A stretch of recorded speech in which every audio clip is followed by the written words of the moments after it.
Alors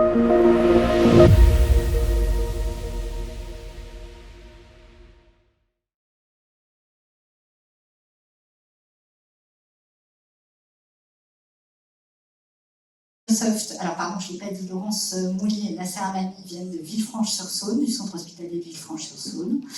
Jérôme Vétillard chez Microsoft nous parlera de qui sont, en quoi consistent ces attaques et qui nous attaque et comment essayer de prévenir par un certain nombre d'outils ces attaques. Et puis ensuite on parlera dans le cadre d'une table ronde et je reviendrai un petit peu vers vous au moment du début de cette table ronde. Voilà, donc je laisse la parole à Laurence et Nasser.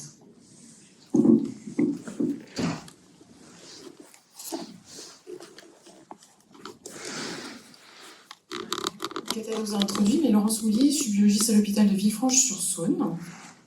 Et Nasser Amani, je suis directeur des services numériques du territoire Rhône-Nord Beaujolais-Dombes. Je suis aussi directeur de référent du pôle biologie, pharmacie, stérilisation et imagerie médicale. On va essayer avec Laurence à deux voix de vous faire une présentation de l'événement qui s'était déroulé en 2021 dans notre établissement, dans notre groupement hospitalier de territoire, et événement de sécurité qu'on appelle cyberattaque, mais c'est beaucoup plus complexe que ça, mais voilà. Et ce slide a pour vocation de vous rappeler, en tous les cas, de fixer des éléments de contexte concernant l'impact que peut avoir une cyberattaque sur un groupement hospitalier territoire. On a la particularité au sein de notre groupement, depuis 2017, d'avoir beaucoup travaillé sur la convergence des systèmes d'information, et on a un seul système d'information commun à l'échelle du territoire. Donc l'ensemble des établissements, les 6 établissements qui font partie de notre groupement, nos 10 EHPAD, ça représente 3138 lits, 200 000 consultes chaque année, plus de 100 000 passages aux urgences, 4247 personnels qui sont les agents de notre groupement hospitalier de territoire et qui partagent un même système d'information, une direction des services numériques unique, donc plus de 60 applications, 450 serveurs. Donc l'impact de cette cyberattaque en 2021, donc c'était en février 2021, a un impact sur l'ensemble du bassin du territoire. Donc les 360 000 habitants du territoire vont être impactés. Alors, il y a une thématique dont on entend beaucoup parler aujourd'hui, c'est notre responsabilité populationnelle, l'obligation de sécuriser la donnée, de sécuriser l'information et la prise en charge des patients à l'échelle du territoire. Donc cette cyberattaque a un impact direct sur le territoire et sur la patientèle, puisque en fait on va vous l'expliquer avec Laurence, pendant quelques jours, quelques semaines, avoir une rupture totale d'accès à nos systèmes d'information. Et on va vous expliquer comment on l'a vécu au travers des 24 premières heures, et ensuite comment on a pu remédier à cette cyberattaque et puis en tirer des enseignements et des actions concrètes qu'on a mis en place depuis. Alors, juste quelques mots encore sur l'établissement support de Villefranche-sur-Saône. Donc c'est l'établissement support du GHT, il représente 450 lits de MCO, 12 000 interventions chirurgicales, plus de 2000 accouchements, des urgences adultes et pédiatriques et un service de réanimation. Alors, rapidement pour le laboratoire, donc comme l'a dit Nasser, on a un seul laboratoire sur les GHT. On est polyvalent, dépôt de sang, on fait à peu près 30 millions de dés par an. Notre équipe, c'est pas une très grosse équipe, il y a 6,4 ETP de biologistes, un assistant, un interne, 36 ETP de techniciens et une petite activité de prélèvement. Donc voilà, qu'est-ce qui nous est arrivé le 15 février 2021 ? C'est ce qu'on va vous raconter maintenant. Voilà. Ça va peut-être remettre la lumière. Blackout total. Donc le contexte quand même, le 15 février, alors pour notre zone en tout cas, c'était les vacances scolaires. Donc qui dit vacances scolaires, forcément moins de monde dans les services, l'administration, partout. C'était aussi, remember, début de la 3e vague Covid. Bon, du coup on était déjà un peu plus préparés, on connaissait un peu, mais c'était encore compliqué. Et puis alors là, c'est une petite particularité de notre part, on avait changé de SIL depuis à peine 2 mois. Donc pour vous dire que quand on change de SIL, c'était encore un petit peu la galère du côté informatique. Et puis par contre, on avait entendu parler quand même la semaine d'avant de la cyberattaque de l'hôpital de Dax. Alors, qu'est-ce qui s'est concrètement passé donc, ce 15 février à 4h30 du matin, pardon. Comme beaucoup d'établissements, on a un astreinte informatique qui travaille 7 jours sur 7 et 24 heures sur 24 et qui est appelé par le service des urgences et qui nous indique qu'il il y a rupture d'accès, plus d'accès au système d'information, et donc un appel classique en astreinte.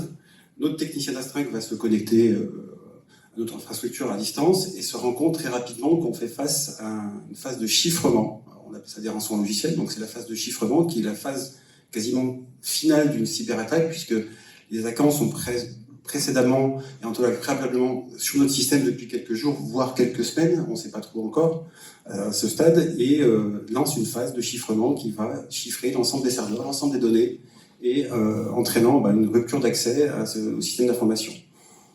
Donc, on a une première analyse de l'impact de cette cyberattaque, et puis on a cet appel au directeur de garde. C'était moi qui étais directeur de garde ce jour-là, et on met en place tout de suite les premières actions de confinement qui constituent nos prérequis, en tous les cas ce qu'on a mis en place en termes de prérequis en cas de cyberattaque, qui est on arrête tout, on coupe tout, y compris la téléphonie, puisque nous avions basculé quelques mois avant sur la téléphonie IP, donc connecté au système d'information et au réseau. Donc en quelques minutes, ce qu'on a vu tout à l'heure, dans le noir complet, l'ensemble des 6 établissements sont dans le noir complet, sans accès au système d'information ni à la téléphonie. Donc la téléphonie, c'est-à-dire qu'on ne peut pas s'appeler entre services, on ne peut pas communiquer entre nous, on ne peut même pas communiquer sur le fait qu'on a une cyberattaque et qu'on est en difficulté. Donc voilà, et on commence à faire les premières analyses d'impact et on déclare le passage en mode dégradé pour l'ensemble des établissements.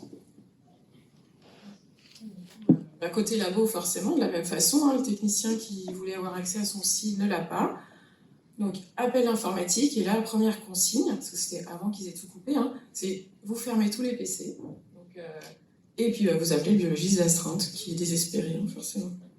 Alors, la présentation qu'on fait est vraiment le vécu de ce qu'on a vécu en février 2021. Depuis, il y a eu des évolutions sur les procédures, en tous les cas, les réflexes à avoir en cas de cyberattaque qui ont un peu évolué, mais bon, voilà, on va décrire les éléments, comment on l'a vécu. Donc je m'empresse, au bout de une heure et demie à peu près, une fois que j'ai toutes les informations, on va faire les déclarations d'incidents et d'incidents de sécurité, donc d'abord à ma directrice générale, puis à l'ARS, à la régulation du SAMU, parce que pour le coup, on dérégule et on demande à ce que les SAMU, les pompiers ne soient plus accueillis dans nos services d'urgence. Je fais une déclaration au CRTFR, qui est l'organisme qui gère les incidents de sécurité. Pour nous, l'établissement support GHT, c'est l'Agence nationale de sécurité des systèmes d'information, l'ANSSI, qui, on le verra tout à l'heure, a diligenté une dizaine de personnes pour nous accompagner dans la phase qu'on appelle forensique, d'étude, de compréhension de ce qui s'est passé, de l'analyse, et ensuite de comment on va faire pour reconstruire ou remédier notre système d'information. Et puis comme on l'a dit, plus de système de téléphonie ou autre, donc ça y est, là chacun prend son téléphone perso, et 7h38, pas mal pour démarrer la journée, SMS de notre directrice générale. Bonjour, nous faisons l'objet d'une très sérieuse attaque virale sur l'ensemble des sites HNO, Nacelle, ici présent, et ces équipes sont sur le terrain pour tout couper, afin d'arrêter la propagation. Service d'accueil des urgences, laboratoire et imagerie fonctionnent en mode dégradé. Il n'y a plus d'accès à notre dossier patient informatisé, ni à la messagerie, ni à la téléphonie. Il ne faut pas redémarrer les PC. À plus tard. Voilà. On a plusieurs types de cyberattaques. Tout à l'heure, je l'ai un peu dit. La nôtre, elle était très impactante, puisque les cyberattaquants sont arrivés à atteindre ce qu'on appelle l'Active Directory, qui est le cœur de notre système d'information, avec les plus hauts privilèges possibles. Donc, vous imaginez que ce qu'on appelle aussi la latéralisation fait qu'en fait, ils avaient accès à l'ensemble du système d'information, et c'est pour ça qu'ils ont chiffré l'ensemble de nos données. Donc, on est vraiment sur un impact brutal et total sur notre système d'information. Donc, qu'est-ce qu'on n'a pas? Ce qu'on a dit, il n'y a plus de téléphone, il n'y a plus de fax, il n'y a plus de réseau, on n'a plus de PC. Et puis finalement, surtout, on n'a pas de procédure dégradée pour ce type de cas, clairement. Juste pour faire un focus sur les procédures dégradées, ce qu'on a l'habitude de voir dans l'ensemble des établissements de santé, ce sont des fichiers PDF qui sont copiés régulièrement sur des postes dits en local, mais malgré tout qui sont quand même connectés au réseau. Et nos cyberattaquants ayant les privilèges les plus élevés ont aussi chiffré les modes dégradés, donc les services de soins n'avaient plus accès à cet ensemble des fiches, des prescriptions, des pancartes et autres de nos patients, puisqu'ils ont ces procédures dégradées ont également été chiffrées. Alors par contre, ce qui nous restait au labo, ça c'est l'avantage, c'est qu'on avait, tu l'expliqueras mieux que moi, mais une boucle réseau qui était propre pour les instruments biomèdes, Et ce qui fait que les PC des automates, qui dirigent les automates, n'étaient pas touchés. Donc on avait encore tous nos automates qui pouvaient fonctionner en standalone. On avait, parce que on s'était battu pour regarder une imprimante photocopieuse qui n'était pas connectée, parce qu'aujourd'hui, forcément, pour libérer nos impressions, on est toutes avec nos badges. Donc c'est vrai qu'on était... Ça, on en avait encore une. Et puis surtout, ce qui était très chouette, c'est qu'on avait une équipe, et on peut le dire, on voit que dans l'adversité, les gens se serrent les coudes. Donc une super équipe de battants. Et puis comme je vous l'ai dit, on a eu l'expérience de Dax déjà une semaine et qui était toujours bloquée, donc on s'est dit, oulala, on est parti pour longtemps. Dans les actions immédiates, c'est vrai que tout de suite, l'objectif c'était de limiter le nombre de tubes qu'on recevait au laboratoire. On a tout de suite défini qu'on allait travailler que sur la liste des examens urgents, celle qu'on fait 24 sur 24. Vu qu'on est aussi dépôt de sang, il fallait prévenir le FS, qu'on allait pouvoir transfuser qu'en haut. Et puis quand même, rappeler à tout le monde les procédures dégradées, parce qu'on se rend compte qu'on a la chance, finalement, que ça fonctionne bien, et qu'on les utilise quasiment jamais. Et le quasiment jamais, des fois, c'est pas assez. On a aussi organisé le rendu des résultats, parce que vous voyez tous à quoi ça ressemble, un résultat édité directement d'un automate. Et c'est pas très très lisible pour un médecin. Donc on essaie de faire pour notre mieux, et puis on est retourné au papier, au crayon. Par contre, on s'est retrouvé confronté à plusieurs difficultés. C'est que pour gagner en efficience, c'est vrai que la plupart de nos imprimantes, même des automates, étaient reliées au réseau. Donc on voulait bien éditer les résultats pour les rendre, mais on ne les avait pas, parce qu'au démarrage, tout était sur le réseau. Donc je vous ai dit, les comptes rendus, c'était pas très compréhensible. Alors ça, c'était notre problématique à nous. Peut-être que chez vous faites différemment, mais typiquement sur les automates, on n'avait pas du tout paramétré les valeurs normales sur les comptes rendus. Ce qui n'est plus le cas aujourd'hui, mais voilà, à l'époque, c'était comme ça. Et puis, vu qu'on n'avait pas de fax, alors que dans le dégradé du genre « votre dossier patient est en panne, qu'est-ce qu'on fait ?» On faxe les résultats. Mais là, on n'avait pas de fax. On avait juste un automatique, nous, qui ne reliait à l'époque que la réa et les urgences. Donc, on avait toutes ces problématiques de rendu de résultats. Donc, nous sommes à J0, où on a toute une matinée où, effectivement, on a commencé à mettre en place des centres d'action pour en priorité assurer la continuité de la prise en charge des patients, et on organise notre première cellule de crise décisionnelle. Dans la bonne pratique, on a deux types de cellules de crise dans les établissements dans le cas de cyberattaque. Une cellule de crise opérationnelle qui est plus dans l'opération, dans la mise en œuvre des décisions qui sont prises par la cellule de crise décisionnelle. Donc cette cellule de crise décisionnelle se réunit ce premier jour à J0 à 12h30. Et je fais un état des lieux de la situation. Je confirme que nous faisons face à un incident de sécurité de type cyberattaque totale qui impacte le cœur de notre système d'information.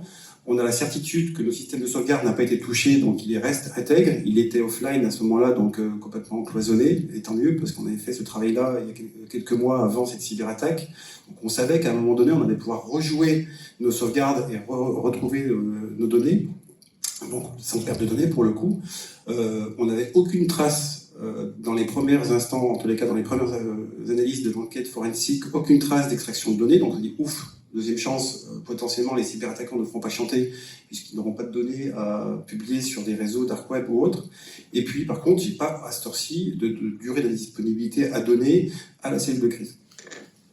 Nous, dans les premières choses que je vous disais, c'était déjà d'informer tout le monde que les automates étaient fonctionnels, donc on allait pouvoir rendre des résultats, mais qu'il fallait qu'on résoudre le problème de l'édition. Et la deuxième chose, c'était comment rendre les résultats. Donc, comme on l'a vu, GHT, on avait des sites distants, donc plus de fax, plus de mails et autres. Donc, c'était, voilà. Dans les deux problématiques, c'était comment imprimer les résultats et comment les diffuser au service. Alors, quelques heures après, deuxième cellule de crise, on a un peu plus d'informations. Et là, je confirme qu'on va être accompagné par l'Agence nationale de sécurité des systèmes d'information avec une équipe qui arrive sur site dans quelques heures, donc qui sont arrivés dans la nuit, je l'expliquerai tout à l'heure. J'ai toujours pas de durée de panne à donner. Malgré tout, sachant que les sauvegardes étaient intègres, on s'est dit, on va commencer à reconstruire notre Active Directory, à rejouer nos sauvegardes, et puis on se dit, en fait, peut-être que l'impact n'est pas si important que ça, et que d'ici quelques jours, on aura un système d'information totalement opérationnel.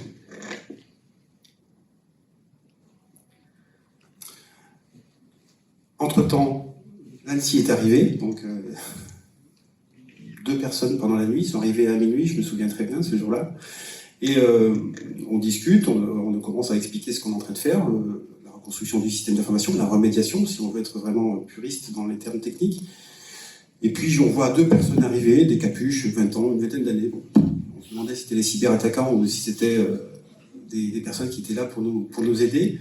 Et puis, moi qui suis dans les systèmes d'information depuis 23 ans, on me dit, monsieur, ce que vous faites, c'est pas bien.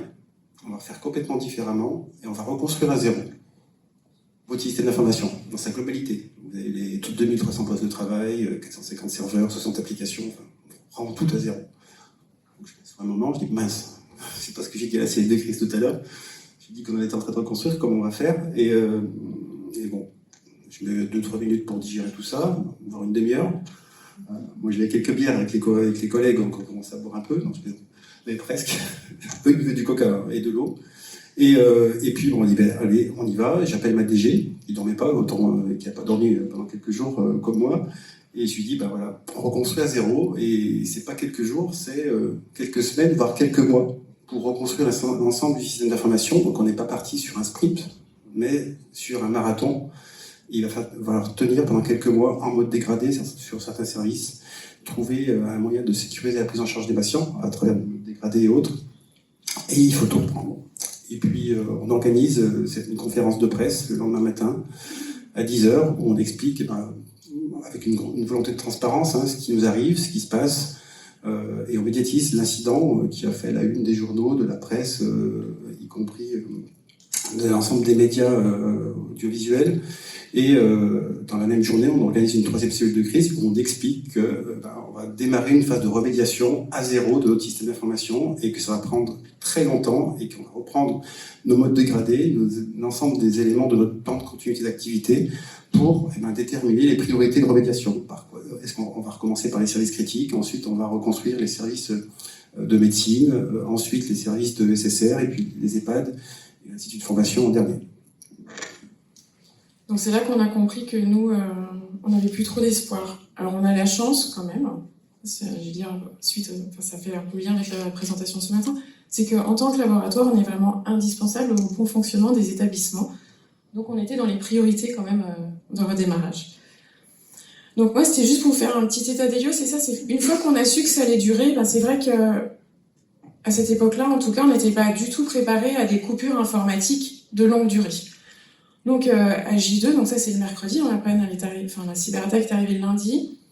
Donc on avait encore du coup l'interdiction de démarrer les PC tant que tant que les informaticiens n'étaient pas passés pour les contrôler, savoir ce qu'on pouvait garder ou pas. Et puis on s'est trouvé confronté à plein de choses auxquelles on n'avait pas pensé dans nos procédures dégradées. C'est notamment le nombre d'étiquettes pour le dégradé. Parce que c'est vrai qu'on a des kits, mais on n'est pas parti pour imprimer des étiquettes pour 15 jours, 3 semaines ou autre. Donc là, il a fallu faire réimprimer des étiquettes, mais vu qu'on n'a pas notre sigle, on ne peut pas le faire nous-mêmes. Donc c'est un autre établissement qui nous les a imprimées, puisqu'on a quand même plusieurs à avoir le même sigle. Donc c'est dans les petites choses, voilà. Après, il a fallu réorganiser des filières qu'on a d'habitude, mais se dire, va falloir quand même reprioriser à nouveau les urgences et l'ARIA, parce que pendant 2 jours, c'était un peu la panique, les tubes arrivaient et on ne faisait pas trop la différence. Et puis après, c'est des petites choses où c'est pareil, qui sont de notre vie de tous les jours, qui sont suivies informatiquement. Donc c'est le suivi des températures, parce qu'il est inutile de vous dire que le premier jour, le suivi des températures, vous savez, le petit dégradé, là, le tableau que vous suivez à la main, en fait, ça vous l'oubliez carrément. Suivi des températures, oui, on l'oublie. Mais voilà, à J2, on s'est dit, il faut s'y mettre. Gestion des stocks, c'est pareil, parce que même si on va moins travailler, il va falloir quand même travailler et savoir où on en est. Donc les petits tableaux, aller ressortir les cahiers, toutes ces choses-là. Et puis voir avec nos fournisseurs, parce qu'aujourd'hui, leur passer une commande sans numéro d'engagement de l'hôpital ou autre, c'était pas simple non plus. Et puis les maintenances, parce que nos automates, c'est pareil. Un jour, si on fait pas la maintenance, c'est pas bien grave, mais après, il faut suivre les maintenances, les retrouver, puis elles étaient forcément suivies sur notre middleware. Donc là, c'est les retrouver, donc on est content d'avoir encore un peu de papier. Et puis les sauvegardes aussi, parce que quand même, on travaille un peu, il faut quand même retrouver nos données.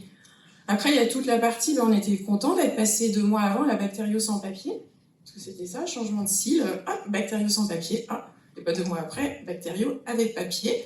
Donc là, c'est pareil, on a fait un peu nos archives, on est content de retrouver nos fiches scanback, de mettre un peu de blanc dessus et de les réutiliser. Après, c'était des petites choses, le suivi des contrôles de qualité qui sont essentiellement gérés chez nous sur le middleware. Et on ne recible pas forcément sur nos automates systématiquement. C'est des petites choses. On n'a plus les bonnes cibles, on les suit comment, ainsi de suite. Donc c'est toutes des choses qu'on a, enfin voilà, quand on a su que ça allait durer, qu'on a mis en place. Alors plus ou moins bien, enfin en tout cas on s'est débrouillé. Puis après les jours suivants, alors ça, je sais pas s'il y a un coffret dans la salle, mais je sais que Jean-Marc, gestion des non-conformités quand même. Hein, donc c'est pareil. Je vous avoue que pendant 2 jours, les non-conformités, on les a oubliées. Hein. Et puis après, c'est se dire si ça dure, il faut qu'on se remette à faire des analyses bien plus que juste notre liste des urgents. Et puis aussi reprendre la sous-traitance, parce qu'il y a des examens qu'il fallait qu'on envoie. Mais tous les bons de sous-traitance, hein, toutes les choses qui sortent directement de notre informatique, on ne les avait pas. Alors heureusement, à la maison, on a tous des PC. Donc tant qu'on n'avait pas les PC de l'hôpital, on a pris nos PC perso, connecté nos imprimantes de la maison et on a commencé à se faire des bons d'un petit peu tout. Voilà, c'était... Donc la remédiation, pour nous, elle a duré, donc c'est la phase de reconstruction, elle a duré environ 7 semaines, donc du J0, jour de cette phase de chiffrement de cyber, jusqu'à la mise en service de PC et serveurs en réanimation et en néonat. À J10, on a réouvert les urgences aux pompiers et au SAMU avec un système d'information qui était opérationnel. Dans le même temps, on avait rétabli les plateaux médico-techniques, donc fait partie du laboratoire, l'imagerie, la pharmacie, l'AST. Et au bout de cette semaine, on a retrouvé l'activité normale, ce qui est assez rapide pour une remédiation de cette ampleur. On était une 50aine de personnes à travailler sur le sujet. Et au bout de cette semaine, notre système d'information était quasi revenu à l'identique. Alors pas tout à fait, parce qu'il est beaucoup plus sécurisé. On va peut-être pas rentrer en détail, d'autres le feront peut-être, mais en tous les cas, on a retrouvé un système d'information opérationnel. Et c'est vrai que c'est un retour progressif. Alors nous, on l'a senti comme très progressif, parce que forcément, quand on est dedans, ça semble très long. Mais comme le dit Nasser, finalement, nous, au bout de 8 jours, donc une semaine après la panne, on avait récupéré notre middleware. Et c'est vrai qu'une fois qu'on avait le middleware, on pouvait gérer toutes nos maintenances, nos contrôles. Nos comptes rendus étaient lisibles avec des valeurs de référence. C'est pour ça qu'ils avaient vraiment priorisé sur ce point-là. Et ça, c'est vrai que, a posteriori, quand on ressort du truc, on se dit « Ouais, finalement, 8 jours, c'est pas si long que ça. » Mais voilà. Et puis après, au bout d'un mois, tout était récupéré. Sachant que, là, on ne parle pas de ce qu'on a fait, mais nous, on a fait le choix de ne pas...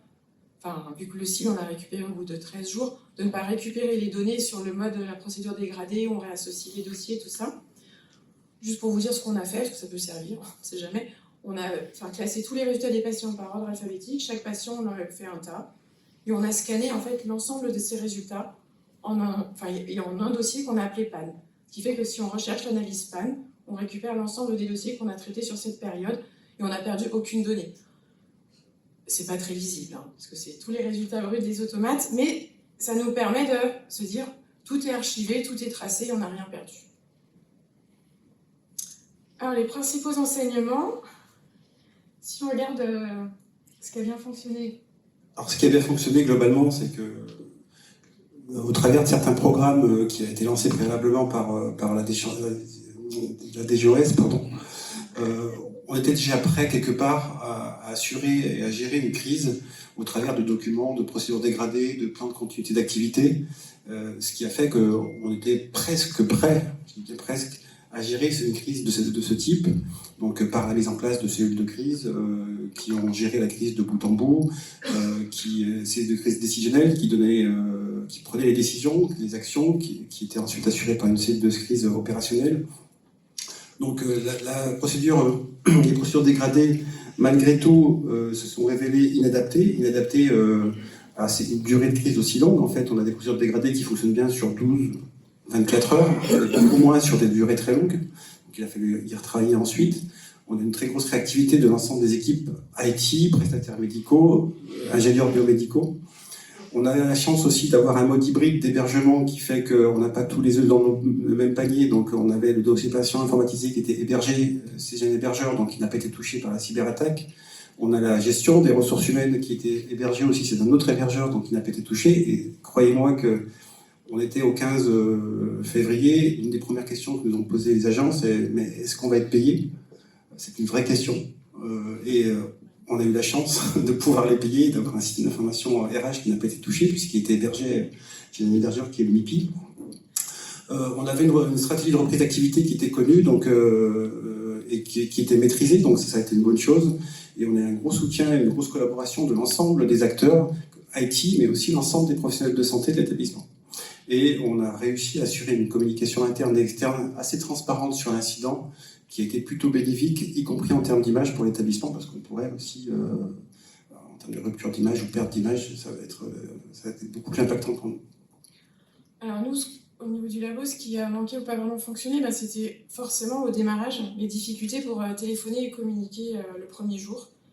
Alors que dans ce genre de problème, la communication c'est fondamental, et c'est vrai que là avec les services, petit à petit on s'est mis en contact, on est allé dans les services, récupérer les numéros de portable des médecins, parce que mine de rien, il y avait toujours nos patients derrière, toujours des résultats critiques, des choses, il fallait qu'on les prenne en charge comme il faut. Après, c'est le côté... Ce qui est très bien, c'est cette tendance au sans-papier, parce que c'est important de limiter les éditions, tout ça. Mais on se rend compte que si on n'a pas préparé les choses, le sans-papier, quand on n'a plus d'informatique, en fait, c'est terrible. Après, on s'est rendu compte qu'au niveau du labo, le temps nécessaire pour la mise en place d'une organisation efficiente, on n'avait pas été au top, en tout cas, c'était notre analyse, et qu'on pouvait vraiment s'améliorer. Et puis, ce que disait Nasser, c'est que les procédures dégradées qu'on avait, elles n'étaient pas du tout conçues pour une panne de cette ampleur. On a plein de cas, de petites choses où ça s'arrête pendant 3 heures, pendant 4 heures, à la limite pendant 12 heures, mais on n'en avait nulle part prévu 2 semaines. Voilà. Après, les principaux enseignements, ça n'arrive pas qu'aux autres. Voilà. On a toujours l'impression, mais non, ça n'arrive pas qu'aux autres. Donc c'était super important la communication avec la direction, les différents services, qu'on sache tous qu'on ait le même niveau d'information. Et puis qu'on n'attende pas des autres des choses qu'ils ne sont pas capables de faire. Et c'était vraiment ça. Le labo, tout le monde était au courant ils peuvent faire ça. Donc on ne nous harcelait pas de choses qu'on ne pouvait pas faire. Ce que je disais, c'était garder des versions papier de certains documents essentiels. Ça, c'est vraiment important. Ne pas tout connecter au réseau ou être capable de fonctionner en réseau, parce que c'est vrai qu'on en a besoin.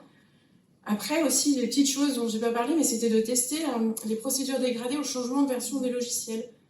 Parce que c'est vrai que des fois, il y a des petites choses qui changent et on s'en rend compte quand on l'utilise, donc c'est dommage. Après, par contre, forcément, une fois qu'on a vécu ça, derrière, on se prépare à être prêt. Et du coup, être prêt, ça veut dire repartir quasiment un petit peu à l'ancienne, mais d'avoir une checklist de mise en place. Nous, c'est ce qu'on a fait, on n'a plus rien, mais on s'est fait une petite liste de dans quel ordre on va mettre en place les choses, on va mobiliser les gens. Donc elle est imprimée, on a fait un carton, un petit carton, je ne sais plus quel fournisseur, mais voilà. Et dedans, on a mis tout ce dont on avait besoin. On a notre kit vraiment de dégradé avec tous les documents. Alors là, on est allé un peu fort, les étiquettes, on en a mis un paquet. On s'est dit, si ça arrive, le prochain coup, on est préparé. On a fait toutes nos photocopies de tous les documents qu'on a justement créés la J2 en disant, il va falloir qu'on rende des résultats de bactériaux, qu'on rende des résultats de biomol, des choses qui ne sont pas forcément sur les automates, c'est pas des résultats qui s'éditent. Un bon pour la sous-traitance, voilà, toutes ces choses et qu'on a prévues et qui maintenant sont là, qu'on espère ne pas avoir à utiliser. Et puis après, j'ai écrit l'entraînement. Alors l'entraînement, je dois avouer que sur l'année qui vient de s'écouler, on a eu quelques petites coupures réseau totales. Voilà, ça arrive. Donc on a pu tester notre kit de dégradé. Non, mais c'est fait exprès en fait. Ouais, c'est ça. On s'est entraîné et maintenant on fait un petit peu des retours d'expérience. À chaque fois qu'on a une coupure réseau, dans la semaine qui suit, on se réunit tous, on se dit alors qu'est-ce qui a fonctionné, qu'est-ce qui n'a pas fonctionné, et on modifie notre checklist et notre kit de dégradé. Voilà. Juste pour conclure, de façon très globale, et je vais aller très vite, mais on a aujourd'hui un certain nombre de référentiels et d'obligations et de décrets qui nous imposent de mettre en place dans les établissements hospitaliers des systèmes de management de la sécurité du système d'information. Donc ça repose sur des référentiels et des critères HAS, il y en a 2, je ne vais pas vous les citer, mais qui nous obligent à mettre en place entre autres une continuité d'activité, une norme ISO 22301 aussi, qui est un cadre de référence qui nous demande de conduire et de piloter un système de management de la continuité d'activité, et des programmes. Et le programme qui arrive bientôt, ça s'appelle le programme CARE, qui s'appelle Cybersécurité, Accélération et Résilience des établissements, qui va être lancé à la fin du mois. Les décrets sont publiés à la fin du mois par l'ANS, l'Agence du numérique en santé. Et on retrouve dans ce slide-là, mais très vite, la doctrine qui reprend un certain nombre d'éléments de ce programme CARE, qui est notre système de management de la sécurité aujourd'hui, avec 5 axes. Un axe gouvernance, qui est l'axe quasiment presque le plus important, avec la résilience, on verra tout à l'heure, mais le pilotage de la cybersécurité n'est pas un pilotage d'informaticiens, mais un pilotage de la direction générale. Donc, la gouvernance de la cyber, de la limitation du risque cyber est portée par la direction générale. Ensuite, il y a tout un sujet autour de la cartographie qui est important parce que pour pouvoir se sécuriser, il faut cartographier et il faut maîtriser son système d'information. Donc, analyse de risque, etc. La partie protection est une partie, on va dire, plutôt informatique ou informaticien avec ce qu'on peut mettre sur les anti-spam, sur les accès à distance, la sécurisation. La partie défense et aussi une action qui est portée par l'équipe de sécurité de nos établissements, qui détecte, qui journalise, qui répond aux incidents, qui fait les traitements d'alerte, les mises à jour de l'ensemble des systèmes quand il y en a besoin. Le quatrième point, et le point le plus important, c'est la résilience. C'est malgré tout cela, ça n'arrive pas qu'aux autres, et ça peut vous arriver, et ça peut arriver à n'importe quel établissement. Donc il faut être prêt à gérer cette crise, mettre en place des procédures de gestion de crise, des procédures de continuité d'activité, savoir gérer la communication, et puis il faut sensibiliser toujours, faire des exercices de crise, former les utilisateurs, former les équipes à la gestion de crise cyber et au risque cyber. Voilà. Merci à tous. On est à la bourre, donc on va vite laisser notre place à la Merci beaucoup. On va passer au prochain intervenant, puis on prendra des questions mais après. D'après ce très bel exemple de ce qui peut se passer en réalité en cas de cybersécurité, d'attaque de cybersécurité, on va voir un peu le champ économique, le champ technique de ce type d'attaque. Donc effectivement, tout à l'heure, c'était un black screen. Souvent, il y a un écran comme ça qui se présente et surtout, il vous demande d'insérer votre carte bancaire en Bitcoin. Et il vous donne toutes les instructions pour payer la rançon dès lors que vous aurez pressé la clé. Ça, on va passer, c'était pour vous expliquer qui j'étais, mais on va directement passer à la cybersécurité en milieu hospitalier et laboratoire privé, avec un panorama des menaces et des vulnérabilités, l'hygiène numérique et prévention des risques, une approche zéro trust, qui est la remédiation à tous les risques qu'on peut et de vulnérabilités qu'on a pu voir, la réponse aux incidents et continuité d'activité, ça a été abordé avec les plans de reprise d'activité et les plans de continuité d'activité, le renforcement des architectures de 2 modules, alors en français ça se dit SIL, je crois, LIMS, et IAM, qui est l'Active Directory, la gestion des identités et des accès, et voir comment on peut aller vers un écosystème de santé plus sûr. Donc tout d'abord, en termes de... On est tous au fait que les données de santé ont un statut particulier dans l'imaginaire collectif, et donc leur protection revêt une importance capitale au-delà même des aspects réglementaires. Ça pose des risques cliniques, on l'a très bien vu là avec l'exemple, c'est-à-dire que dès lors qu'on n'a plus accès à la typologie des poches de sang, etc., ça pose tout de suite des problèmes de sécurité aux patients, de sécurité clinique. Des risques opérationnels, parce qu'on a une rupture de la continuité des services de santé, et là on a vu que c'était sur un territoire de santé complet. Il y a des coûts financiers et réputationnels. Alors dans le domaine de la santé, quand on a tellement besoin de lits, on passe l'éponge souvent. Dans le monde industriel, ça peut conduire à mettre la clé sous la porte, et d'ailleurs 40% des PME victimes d'une cyberattaque font faillite dans l'année qui vient. Donc c'est pas complètement anodin. Et forcément aussi, ça a été évoqué, des besoins de conformité réglementaire. On va faire un petit focus sur les ransomware, qui sont une catégorie parmi d'autres de type de cyberattaque, qui avec donc le blocage de l'accès aux données vitales, des pressions pour payer la rançon, alors vous l'avez sur tous les écrans, on vous répète comment payer la rançon, une exposition au risque de répétition, c'est-à-dire que s'ils sont passés une fois, il n'y a pas de déontologie, ils peuvent repasser une seconde fois, surtout si on a payé la première.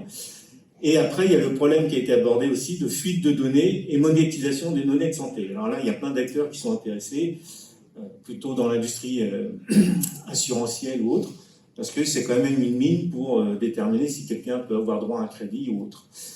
Et là, on va introduire quelques éléments économiques qui vous expliquent pourquoi ça peut arriver à tout le monde, parce que c'est super rentable. Donc, en 2020, on était à 5 000 milliards, c'est au niveau mondial, de revenus de la cybercriminalité. En 2023, on a rajouté 3 000 milliards de dollars, 3 trilliards de dollars, et donc ça rapporte beaucoup. Et en plus, ça coûte pas cher, puisque maintenant, il y a une approche ransomware as a service, donc il y a des gens qui codent des ransomware, des virus, des malwares, qu'on peut acheter alors sans faire de sensationnalisme, sur le dark web, ou un peu moins dark web d'ailleurs. Pour une micro-poignée de Bitcoin, on peut acheter son ransomware et le distribuer. Et il y a même des modèles économiques qui sont identiques à ceux de Microsoft qui vous louent des logiciels. Il y a des plateformes qui louent des ransomware, qui vous assurent le support, qui vous expliquent comment l'utiliser et qui vous donnent avec des modèles économiques de location du ransomware. Donc vous pouvez le louer pour 1 mois, 2 mois, et de système de royalties, c'est-à-dire que si vous faites une attaque réussie, 40% pour celui qui a codé le ransomware et le reste pour vous. Donc en fait, quand on regarde des coûts qui vont de ça commence à $40 environ et ça peut aller jusqu'à des dizaines de milliers de dollars, pour des gains moyens de 6 millions de dollars, c'est quand même un business super attractif. Et c'est pour ça que, alors en termes de sociologie, ça peut être un relais de croissance de toutes les mafias ou gangs qui faisaient de l'extorsion de fonds de façon un peu amateur, en tout cas ils passaient pas à l'échelle. Maintenant avec les technologies digitales, ces mêmes organisations peuvent passer à l'échelle et ça devient une véritable industrie de l'extorsion de fonds au travers de ces logiciels. Donc la question c'est pas est-ce qu'on va y avoir droit, c'est quand, parce que le jeu en vaut tellement la chandelle que des gens passent leur temps à réfléchir, à trouver des cibles. Et donc forcément ça arrivera tôt ou tard, et donc il faut s'y préparer, et il ne faut pas effectivement, comme ça a été démontré, s'y préparer quand on était attaqué. Là j'introduis deux briques qui ont été évoquées, donc je ne vais pas évoquer le CIL parce que vous connaissez ça par cœur. L'IAM, c'est Identity Access Management, la gestion des identités et des accès, remplit 4 fonctions autour des 4 A. L'authentification, c'est-à-dire que le système Active Directory de Microsoft, vous rentrez votre login et votre mot de passe, et donc on est sûr que vous êtes Monsieur Dupont.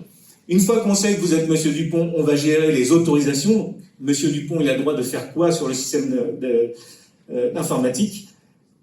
Ça permet l'administration des droits et ça permet l'audit également. Donc, la plus répandue, c'est Microsoft Active Directory, et donc c'est aussi une des plus attaquées. Concernant le CIL, les systèmes sont des systèmes propriétaires, mais qui sont intégrés au système Active Directory, comme ça a été montré, puisque l'annuaire d'entreprise gère les accès à tous les composants IT de l'hôpital ou du labo, et parmi les gros assets, les gros actifs du LIMS, la base de données centrale qui contient toutes les informations qu'on pourrait externaliser et demander des rançons supplémentaires. Donc le panorama des en masse, pourquoi Microsoft? Parce que vous avez tous la plupart des postes Windows à l'hôpital, équipés d'antivirus, vous avez Active Directory, et en fait, nous on a des agents de sécurité sur tous ces systèmes qui nous remontent des informations, et ça nous permet en temps réel, on traite 65 trillions d'événements de sécurité par jour, et ça permet d'introduire ce volume, une donnée importante, c'est que ça ne peut pas être géré humainement uniquement. Donc on fait appel à de l'IA massivement, mais dans le décours de la crise tout à l'heure, on a vu qu'il y avait des réunions de crise, des processus manuels, etc.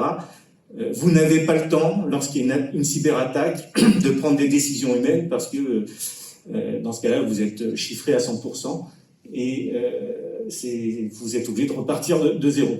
Donc Microsoft est effectivement un acteur particulier de la cybersécurité du fait de son empreinte numérique chez les clients, et cette cybersécurité va jusqu'à le traitement de crises de cybersécurité étatique, avec par exemple des attaques russes sur l'Ukraine, etc.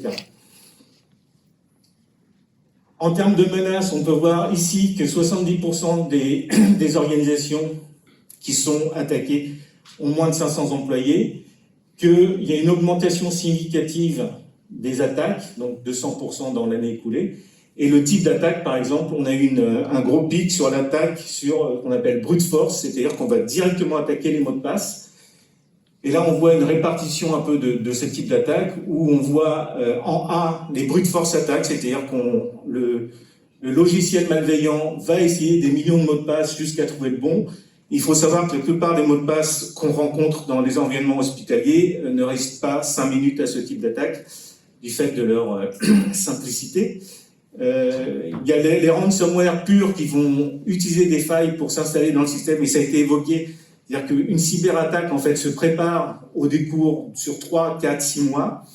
et on va essayer de compromettre progressivement le système d'information en faisant une élévation de privilèges. C'est-à-dire que j'arrive sur un poste souvent pas très sécurisé, on va le voir. De là, j'essaye d'établir un camp de base un peu plus haut dans le système d'information jusqu'à en prendre le contrôle total. Donc ce sont des attaques progressives qui amènent la possibilité, au moment de marquer l'essai, entre guillemets, au ransomware de chiffrer l'intégralité des données du système d'information.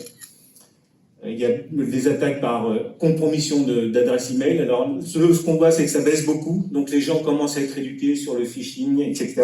En tout cas, les démarches de social engineering avec des fautes d'orthographe et des logos un peu pourris, ça ne passe moins bien maintenant. Mais ça passe toujours, c'est toujours un effet de masse. Pour vous, vous rassurer un peu, le healthcare, c'est pas le top des industries qui sont attaquées. Les premières, ce sont le manufacturing, parce qu'il y a aussi une grosse obsolescence des systèmes informatiques dans les usines.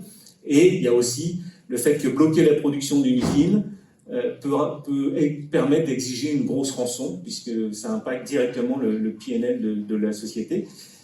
Et le monde de l'éducation également, parce que là, on a beaucoup de PC en libre-service, avec des clés USB, ça circule beaucoup.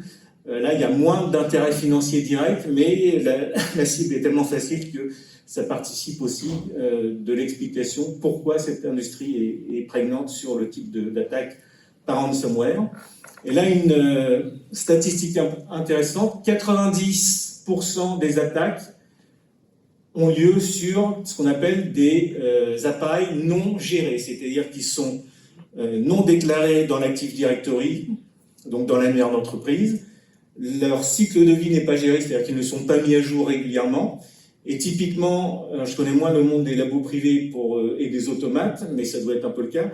Mais dans les hôpitaux, tout ce qui est dispositifs médicaux, qu'on a en tête de lit, etc., sont souvent ce qu'on appelle des OS embarqués, des systèmes d'exploitation embarqués, qui sont figés. Et il y a une attaque d'un hôpital suédois il y a 2 ans, où en fait ils sont rentrés par un dispositif médical qui exécutait Windows XP. Mais ça faisait 20 ans que le truc n'avait pas été mis à jour, patché, parce que personne ne pense à ce parc. Et en fait, la cyberattaque passe toujours, et comme le vol de voiture, le vol en pavillon, passe toujours par le maillon le plus faible de la chaîne. Et le maillon le plus faible de la chaîne, c'est cet immense parc de dispositifs médicaux, pas patchés, pas surveillés, et donc, et souvent, entre guillemets, en libre service, puisqu'ils sont dans les chambres des patients, donc il suffit de passer et de se connecter dessus. C'est vraiment une statistique un peu effrayante, voilà, pour les hôpitaux au moins. Pour ce qui concerne les vulnérabilités, on va faire vite. Il y a un défaut de mise à jour des serveurs d'infrastructure. Ça, c'est parfois, nous, on publie des failles qu'on appelle 0-day, donc il faut vraiment les patcher tout de suite. 70% des attaques ont lieu sur des failles qui ont été annoncées il y a plus de 3 ans. Donc, on verra dans le LIMS pourquoi ça pose problème. C'est-à-dire que même au niveau des DSI hospitalières, il n'y a pas forcément une politique de mise à jour systématique. Tous les mardis, on émet une liste de patchs de sécurité à appliquer sur les systèmes. Souvent, elles ne sont pas faites. Il y a une politique de mot de passe faible et l'absence de multifactor authentication, donc authentification à double facteur. Il n'y a pas de station bastion et de gestion des privilèges, c'est-à-dire que la bonne pratique consisterait, quand on doit gérer l'Active Directory, qui est quand même la grosse boîte à clés de l'hôpital, à ce qu'on se connecte avec un compte spécifique et pas son compte Jean Dupont de tous les jours. C'est très rarement fait, donc Jean Dupont administre l'Active Directory et par ailleurs joue à Counter-Strike sur son PC pendant ses heures libres. Et le compte Jean Dupont est un magnifique vecteur d'infection de la boîte à clés principale de l'hôpital, qui est l'Active Directory. On l'a évoqué aussi, pas de tiering, c'est-à-dire qu'on n'a pas de segmentation ni du réseau, ni du utilisateur, ni des serveurs. Ce qui fait qu'on l'évoquait tout à l'heure sur un PC de poste de soins qui est un peu en libre service, puisqu'il est au bout du couloir de service. Des fois, l'infirmière n'est pas là, la session est ouverte. Si je compromets ce poste de soins, comme je n'ai pas segmenté, je compromets le laboratoire d'analyse médicale de l'hôpital, je compromets le PACS, le système d'imagerie de la radiologie, je compromets le dossier patient, je compromets tout, une fois que je suis entré, c'est l'ancien monde de la défense périmétrique. Une fois que j'ai franchi le rempart, c'est open bar. Donc ça, c'est vraiment un gros problème d'architecture dans la conception du système d'information hospitalier. Vulnérabilité de l'IMSS, et on peut remplacer ça par ERP, par dossier patient, dossier pharmacie, par n'importe quel gros bloc d'applicatifs de l'hôpital. On a des retards dans la mise à jour des composants de l'IMSS. C'est-à-dire que nous, quand on émet une notice d'information sur une faille, il faut que le fabricant, Abbott, Roche ou autre, l'intègre aussi dans ses systèmes. Et ça crée un retard, c'est-à-dire que la faille a été annoncée, mais elle n'a pas été patchée. Et c'est pas à la DSI de l'hôpital de patcher, ce sont les systèmes propriétaires. Donc en fait, c'est à l'éditeur de fournir lui-même son patch, révisé, etc. Et ça, souvent, ça prend des semaines et ça laisse des portes béantes pour attaquer les systèmes. Alors, je ne parle même pas des éditeurs qui ne livrent pas de patch de sécurité. On a là, je l'évoquais, le problème de gestion de la sécurité des systèmes d'exploitation embarqués, dispositifs médicaux, robots d'analyse. On a les interfaces externes qui sont mal sécurisées, c'est-à-dire que vous, sur le laboratoire Information System, vous pouvez avoir des interfaces sur d'autres appareils ou d'autres labos pour échanger des données. Et souvent, ces données, même si vous êtes bien protégés en interne, dans le monde industriel, il y a des industriels qui ont été piratés parce que leurs fournisseurs ou leurs clients avaient été piratés. Et donc, ils sont passés par les interfaces pour rentrer dans le système. On a des systèmes obsolètes, alors là c'est le mal absolu dans l'industrie, dans la santé. On a beaucoup de systèmes qui sont plus supportés par les éditeurs. Et on n'a pas d'accès role-based access control, c'est-à-dire que pour ceux qui font un peu de sécurité, s'il y a des SI dans l'assistance, on pose ce qu'on appelle des contrôles, des access control list. Donc on dit tu as le droit de faire ça, tu as le droit de faire ça, tu as le droit de faire ça. Et c'est très rébarbatif parce que c'est long, et le jeu de droit résultant est un peu obscur. Et donc le role-based access control, ce sont des éditeurs qui disent un opérateur d'un automate, voilà son rôle, voilà ses spécifications d'activité, et donc voilà le groupe de droit auquel il est nécessaire qu'il ait accès pour faire son boulot. Et donc en fait, c'est des gens qui ont réfléchi à des fiches de poste et qui ont décliné ces fiches de poste sur des profils de sécurité, mais du coup, vous le traitez d'un seul coup, au lieu de le faire à part tâtons et d'essayer de deviner s'il a le droit d'imprimer, pas le droit d'imprimer. Et après, il y a la fameuse règle du moindre privilège. Souvent, les gens, par défaut de définition de leur fiche de poste, ont beaucoup trop de privilèges, de privilèges dont ils ne se servent pas au quotidien, mais si jamais leur compte est compromis, les hackers vont se servir de ces privilèges beaucoup trop élevés pour attaquer le système. En termes de vulnérabilité opérationnelle ou transversale, on l'évoquait, pas de zonage réseau, pas de sécurité réseau, c'est-à-dire qu'avec cette sécurité réseau, si je me branche sur une prise réseau et que je ne montre pas de blanche, je n'ai pas accès au réseau. Et donc c'est un peu le b.a.-ba de la sécurité réseau, mais c'est très rarement déployé.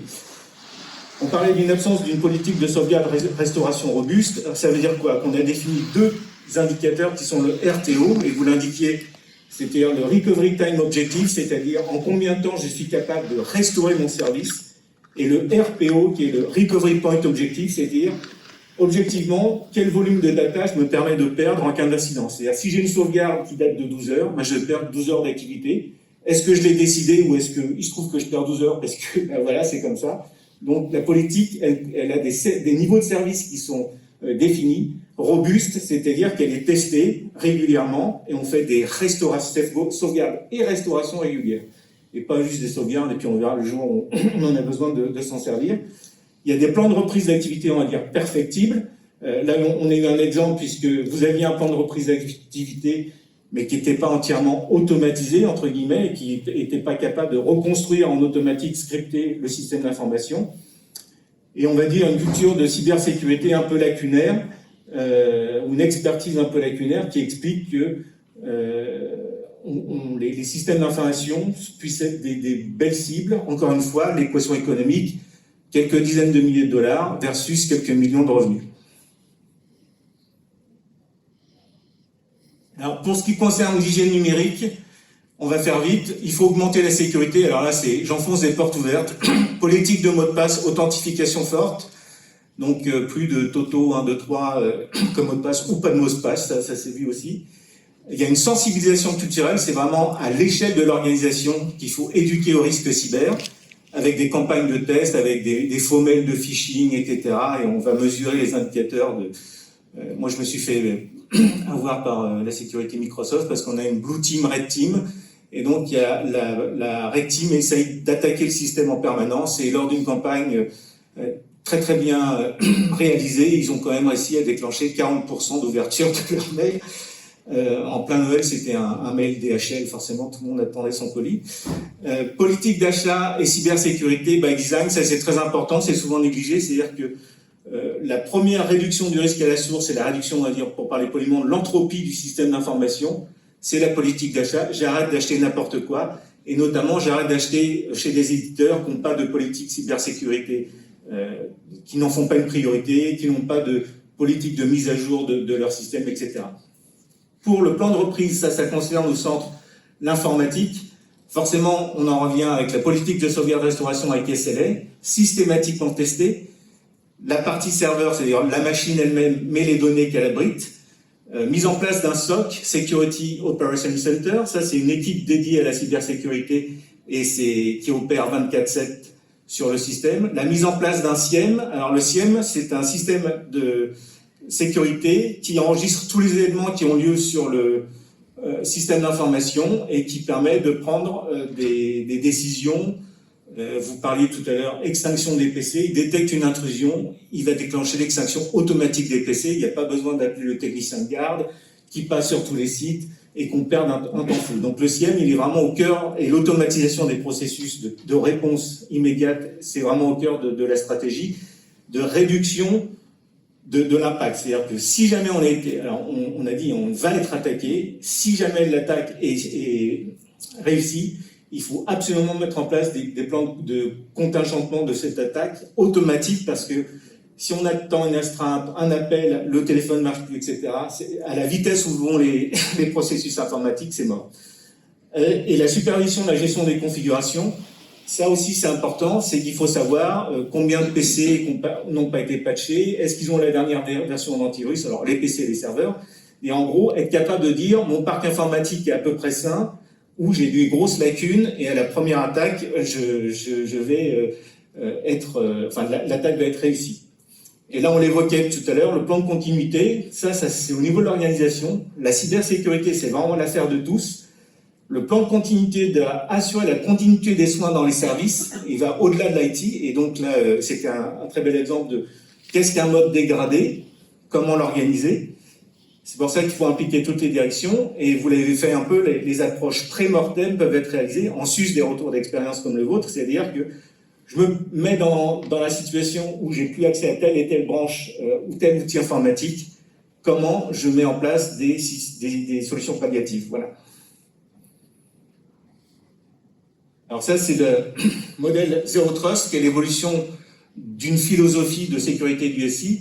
C'est-à-dire qu'on ne fait confiance à aucune ressource qui se connecte sur le système d'information, que ce soit une machine, une application ou un utilisateur, et on vérifie en permanence ses accréditations pour vérifier qu'elle a le droit de faire ce qu'elle fait. Donc il y a une absence de confiance implicite, il y a une vérification de l'identité en continu, c'est-à-dire que je ne me logue pas une fois pour toutes et j'ai accès au SI toute la journée.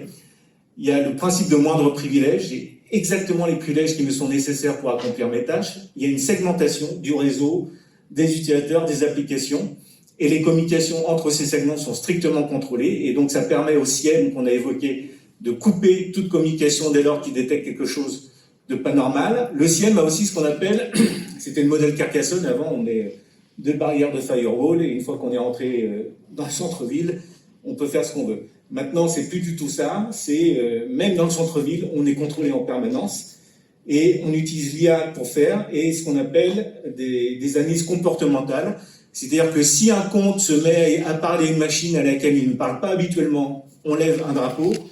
Si un compte essaye encore plus de se connecter à un système externe connu ni d'Ève ni d'Adam, là on lève 2 drapeaux. Et donc l'intelligence artificielle permet en temps réel de contrôler le comportement des agents sur le système d'information et donc de s'assurer qu'ils restent dans l'enveloppe d'opérations nominales. Donc, surveillance et détection continuelle. Et, important, réponse rapide et automatisée, c'est-à-dire qu'en cas d'une détection d'une menace, c'est le système lui-même qui est auto-résilient et qui va révoquer les privilèges d'accès pour minimiser l'impact de l'attaque. Donc, le Zero Trust est vraiment... Il y a deux piliers pour éviter le ransomware. C'est l'hygiène, qu'on a vu avant, les mots de passe, les moindres privilèges, bien réfléchir à qui fait quoi quand, et l'approche Zero Trust. Et donc, dans la politique d'achat d'un hôpital ou d'un grand labo, il faut voir si le fournisseur est compatible avec ce type d'approche. S'il ne l'est pas, peut-être qu'il faut s'en passer. Là, on évoquait ce qu'il est nécessaire de faire avant. Donc, il y a le plan de réponse aux incidents. Il faut le réfléchir avant, puisque maintenant, il est avéré que, quel que soit notre niveau de sécurité, on va faire l'objet d'une attaque, possiblement réussie. Et donc, c'est pas au moment où on se retrouve sans téléphone, sans PC, sans rien, qu'il faut se dire qu'est-ce qu'il faudrait que je fasse dans ce cas-là. Et donc, il y a tout un type de gouvernance à mettre en place avec l'identification des responsabilités pour tous les services. Là, vous l'aviez en place. Définition des types d'incidents, parce qu'il n'y a pas que d'une ransomware, il y a des incidents réseau, vous l'avez évoqué, des fuites de données, etc. La création d'un processus de détection qui se base sur un outil, mais l'outil seul ne fait rien. Il faut aussi tous les processus autour et les équipes. Et l'évaluation de l'impact et de la gravité pour avoir le plan de remédiation qui soit le plus adapté possible à la sévérité de l'attaque. Pour la récupération post-incident, vous l'avez fait, isoler l'incident, et ça, il faut que ça soit fait en automatique, vu la rapidité de propagation des malwares. Une investigation approfondie, donc on l'a évoqué tout à l'heure par exemple, IT forensic ou cyber forensic, c'est-à-dire comprendre comment a été rendue possible cette attaque pour pouvoir patcher et boucher les trous qui ont concouru au succès de l'attaque. Restauration à partir de sauvegardes fiables, et là vous avez mentionné le mot magique offline, c'est-à-dire qu'au moment de l'attaque, il n'y avait aucun moyen pour un malware et par le réseau d'aller compromettre ces sauvegardes. Et bien entendu, tous les protocoles d'urgence que vous avez mis en place, qui sont éventuellement le plan d'évacuation des personnels et des malades, parce que si le système anti-incendie est aussi sur le système informatique, on n'a plus de sécurité incendie, donc on est un peu obligé de procéder à une évacuation, et donc on doit garantir la continuité des opérations essentielles. Pour les mesures de remédiation, on l'a dit, analyse de l'incident approfondie pour comprendre les failles de sécurité et les corriger, mise à jour systématique des systèmes de sécurité, et tous les systèmes obsolètes qui ne disposent pas de mise à jour devraient être remplacés dans la politique d'achat. Formation, sensibilisation des employés, donc être formés aux meilleures pratiques et avoir des plans réflexes, que ce soit un réflexe en cas de cyberattaque et pas qu'on soit en train de chercher le téléphone d'astreinte. Ah oui, mais il est ça c'est du véhicule, il est dans l'armoire, et qui a la clé de l'armoire sécurisée? Ben, on ne sait pas. Enfin voilà. Et l'amélioration continue parce que les attaquants ne s'arrêtent jamais, c'est une course de l'obus contre le blindage. Et si vous avez fait l'effort une fois en vous disant ah bah c'est bon, j'ai résisté à une cyberattaque ou je m'en suis sorti, sachez que les attaques se sophistiquent et que peut-être la prochaine fois, même si vous avez fait ce qu'il fallait faire pour la première attaque, la seconde attaque sera dévastatrice parce que elle utilisera, et là c'est déjà le cas, où les cyberattaquants utilisent des intelligences artificielles pour trouver les meilleurs plans d'attaque. Là, c'est une redite, donc patcher les systèmes, alors pour l'IAM, pour le LIMS, politique d'achat incluant des critères de cybersécurité. On doit souscrire aux approches Zero Trust, avoir des plans de reprise d'activité scriptés, c'est-à-dire que les technologies permettent à l'heure actuelle, sur un incident majeur, de reconstruire de façon automatique le système d'information. Et là, je présente juste les 5 fondamentaux d'anti-ransomware. Donc ça, c'est un retour d'expérience de Microsoft sur toutes les attaques de ransomware qui ont lieu. Ils disent, si vous faites ça, vous êtes à peu près bon, c'est-à-dire authentification moderne qui résiste au phishing, donc c'est l'authentification dual factor, même s'il y a des attaques contre ce type d'authent maintenant. Privilège appliqué à l'ensemble des serveurs, des services, des systèmes, des utilisateurs, c'est-à-dire que même une application qui a des droits de lecture sur une autre base de données ne doit avoir que des droits de lecture et pas des droits de lecture-écriture, par exemple. Environnement sécurisé par des solutions, et là c'est toute la gamme de solutions de malware, antivirus, endpoint detection protection, donc c'est des antivirus augmentés qui sont capables de traiter des réponses en automatique. La gestion des vulnérabilités, vous l'évoquez là sur le plan CARE. Un CyberSec Operation Center, un CIEM, une application du Zero Trust. L'implication du management, et ça c'est très important parce qu'il y a quand même des questions budgétaires d'investissement pour la mise en conformité des systèmes, et aussi la promotion d'une culture de cybersécurité. Encore une fois, la réponse doit être culturelle, pas uniquement confinée à l'IT avec des règles, des machines, etc. Mais de la même manière qu'au labo de biologie, on doit avoir une culture de la donnée propre, on a aussi une culture de la cybersécurité, et on prend garde de ne pas mettre des clés USB qui ont été trouvées je ne sais où dans les PC, etc. Et là, le grand méchant cloud, à la fin, il s'est avéré que ça pouvait sauver beaucoup de systèmes d'information, puisque les sauvegardes dans le cloud sont de facto offline. C'est-à-dire que si vous êtes compromis au sein de vos data centers, les sauvegardes dans le cloud, voire les systèmes qui opèrent dans le cloud, sont en dehors de ce périmètre. Donc pour les professionnels de santé, on va faire vite, il faut sensibiliser au risque, hein, ça c'est un peu évident. Il y a une formation en cybersécurité pour comprendre un peu les gros blocs qui entrent en jeu dans la cybersécurité. Ça peut être une formation interne promue par la DSI. Et il faut simuler des attaques. Donc là, je reprends l'exemple Blue Team, Red Team. Nous, régulièrement, on est attaqué et on fait des exercices. Alors, l'exercice de simulation n'est pas forcément représentatif à 100% d'une cyberattaque, mais en tout cas, permet de corriger certains processus a priori, qu'on avait définis a priori, qui, dans le feu de l'action, se révèlent pas très pertinents. Ça a été redit, leadership, engagement de la direction, c'est essentiel pour assurer la culture de cybersécurité. Il y a une communication et sensibilisation continue, c'est-à-dire qu'on a des campagnes d'attaques par mail, par phishing, etc. Et nous, on a aussi, dans nos objectifs de performance, des objectifs de sécurité dans les évaluations des personnels. Il y a un besoin de veille technologique parce que les tendances se modifient, c'est-à-dire que l'attaque de 2021 ne sera pas celle de 2023 ni de 2024. Là, se pose la question d'une newsletter en interne qui peut faire une veille technologique sur la sécurité. Encore une fois, j'enfonce des portes ouvertes, mise à jour des systèmes et des logiciels avec une politique d'achat, avec des critères cyber et cross-collaboration avec des experts en cybersécurité pour pas uniquement intervenir quand la crise a eu lieu, mais pour venir sensibiliser régulièrement ou faire des audits de sécurité réguliers sur le système d'information. Donc si on conclut, il faut mettre en place des architectures Zero Trust, il faut renforcer l'authentification, il faut segmenter les réseaux et les services, etc. Mettre une politique d'achat qui réduit l'entropie du système d'information et qui met la pression sur les fournisseurs. Création d'une culture de cybersécurité avec une veille technologique et une sensibilisation formation régulière. Et élaborer à tout prix des plans pour réagir aux incidents, donc plan de reprise sur incident, plan de reprise d'activité, plan de continuité d'activité. C'est pas au moment de la crise où tout le monde est sous et tout le monde est extrêmement chargé et anxieux qu'il faut réfléchir à comment on aurait dû faire. Et enfin, ne payez jamais la rançon, puisque c'est pas parce qu'on paye la rançon qu'on n'aura pas droit à se faire attaquer une seconde fois. Il n'y a pas de morale, entre guillemets, dans le monde du hacker. Et il faut absolument casser le modèle économique, c'est-à-dire que si quelqu'un a payé des dizaines de milliers de dollars pour avoir accès à des moyens d'attaque, qu'il en soit de sa poche. Voilà. Pour aller plus loin, j'ai mis quelques URL avec une magnifique dessin réalisé par Nia sur le renforcement de la cybersécurité. Et voilà, c'est à peu près tout. Merci beaucoup.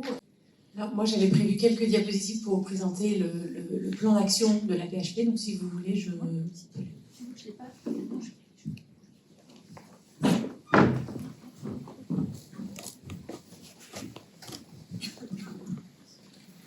Juste pour qu'on ne vous accuse pas de faire du prosélytisme, c'est pour vous montrer une stratégie, c'est pas pour promouvoir la stratégie à PHP à l'extérieur. Voilà, donc merci Catel et Gilles de nous inviter à parler de ce sujet très important de la cybersécurité. Donc moi, ma participation à cette table ronde, c'était de vous faire part de notre expérience à la PHP, de notre organisation en préventif, parce que nous ne pouvons pas encore dire que nous avons été cyberattaqués, que nous avons de l'expérience. En revanche, on a nous aussi des problèmes de réseau très chroniques, je te rassure Laurence, il n'y a pas qu'à Villefranche. Donc on est un peu entraînés. Et donc on s'est nourri de beaucoup de retours d'expérience comme le vôtre aujourd'hui principalement à mon niveau, à l'hôpital Cochin, c'était l'expérience de Versailles en décembre, un peu plus récente que la vôtre, et puis tout récemment l'expérience de Bruxelles aussi au mois de mars. Le point commun avec la vôtre, c'est que à chaque fois c'était la nuit, et souvent dans la nuit de samedi à dimanche. Donc à la PHP, on nous a demandé, il y a maintenant, suite à l'attaque de Corbeil-Essonnes, il me semble, nous a demandé de nous organiser pour préparer un plan blanc spécial cyber sur tous les métiers.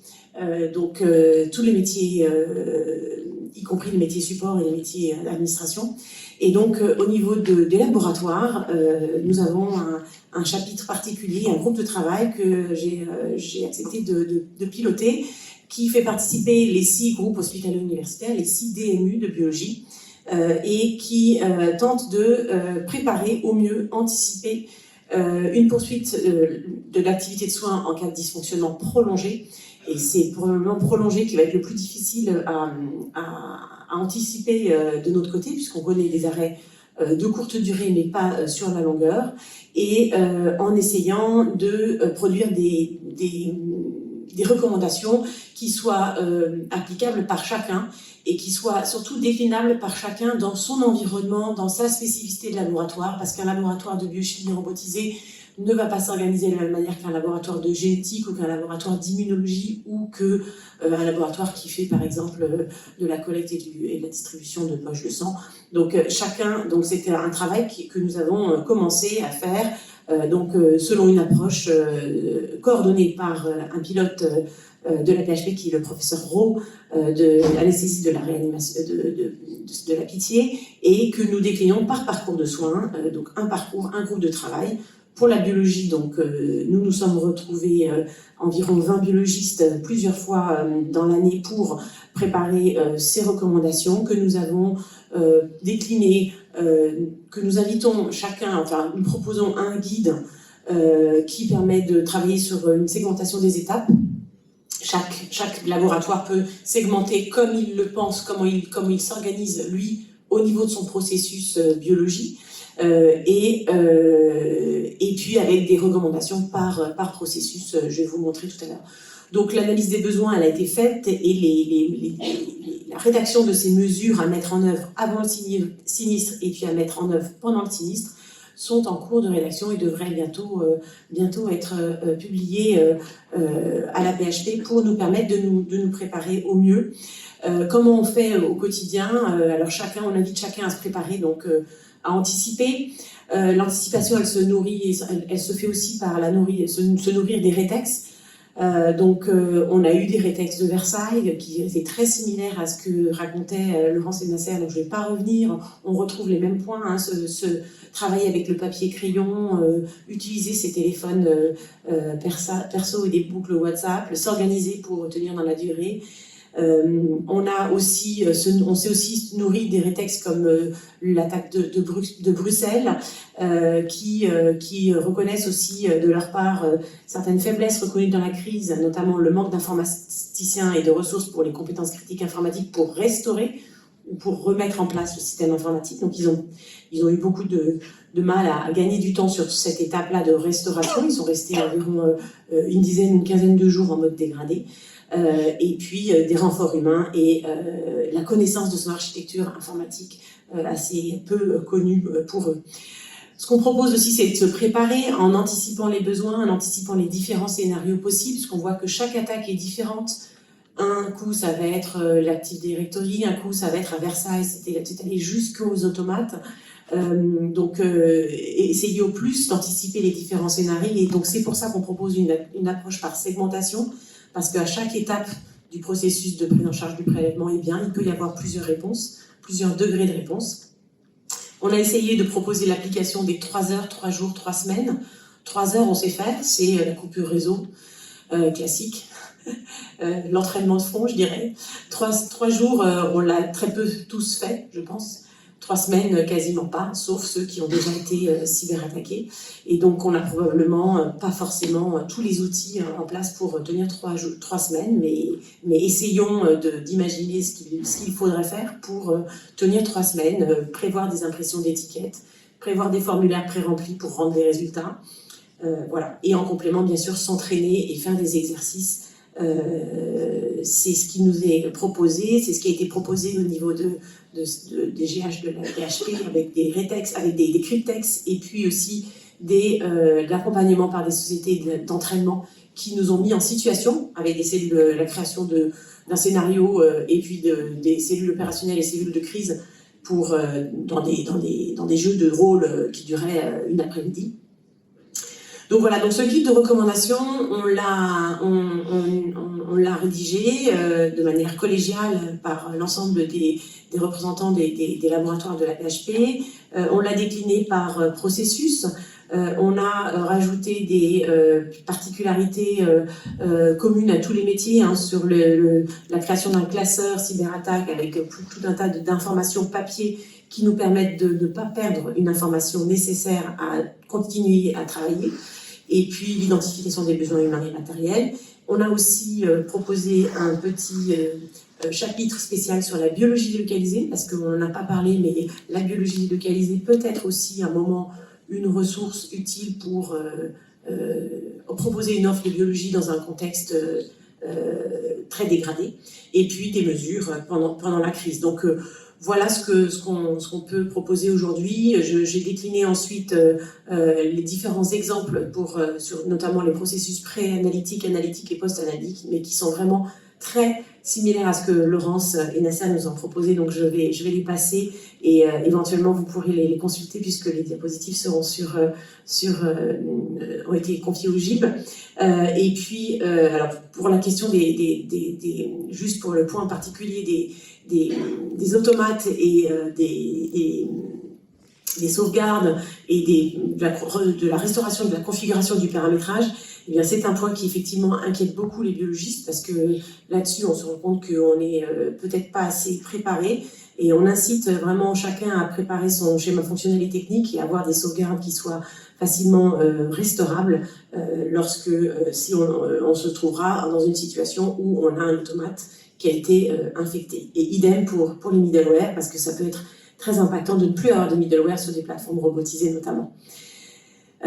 Pendant le sinistre, personnellement, je vais aller vite, je ne sais pas, je n'en ai jamais vécu. Ce que je peux dire de Retex, c'est que il faut, je crois, énormément axer l'effort sur le pilotage et un pilotage harmonieux avec la cellule de crise qui va s'installer au niveau de l'hôpital et qui va coordonner les différentes cellules opérationnelles. Beaucoup communiquer essentiellement par voie d'affichage, s'adapter bien sûr et puis tenir comme le disait Maxime tout à l'heure. Donc voilà, donc je vous laisse ces diapositives pour à titre d'exemple et puis si jamais on peut, en conclusion, en termes d'enjeux pour nous les biologistes, c'est d'assurer un service médical rendu en termes de rendu de résultats de biologie priorisés et adaptés. Donc rendre des résultats biologiques en adéquation avec les besoins cliniques dans cet environnement dégradé, mais néanmoins continuant à assurer un service médical continu. Les risques, c'est de ne pas avoir une réponse de laboratoire optimale, adaptée, et puis d'avoir faire face à une perte de chance pour les patients. Donc ça, c'est le risque qu'on peut craindre. Et puis les parades, je pense que c'est prévoir et préparer, être cyber-observant, comme le disait Jérôme tout à l'heure, être entraîné, et puis savoir s'adapter dans le temps. Au bout de 3 jours, il faut peut-être revoir sa copie et se dire, là, on va passer sur plusieurs semaines, etc. Et donc avoir une notion d'échelle de temps qui soit un petit peu modulable dans le temps. Voilà, je vous remercie. Merci Camille. Jérôme, sauf si vous avez quelque chose à rajouter, on va peut-être passer sur les questions à la salle. Oui, rapidement, c'est qu'il faut faire des rétex à l'intérieur des systèmes de santé, mais aussi s'inspirer de ce qui se fait dans d'autres industries. Notamment les sites financiers ont des sites de repli automatiques, c'est-à-dire que dès qu'un site principal tombe, vu les enjeux financiers qu'il y a derrière, les systèmes basculent sur des sites de repli. Les employés ont les nouvelles adresses, alors c'est pas forcément transposable immédiatement dans un hôpital, mais on peut réfléchir et réduire en fait cette durée qui met la pression sur les personnels, d'incertitude de restauration du service, etc. Ça peut être des choses qui sont maîtrisées et on peut donner des durées aux directions.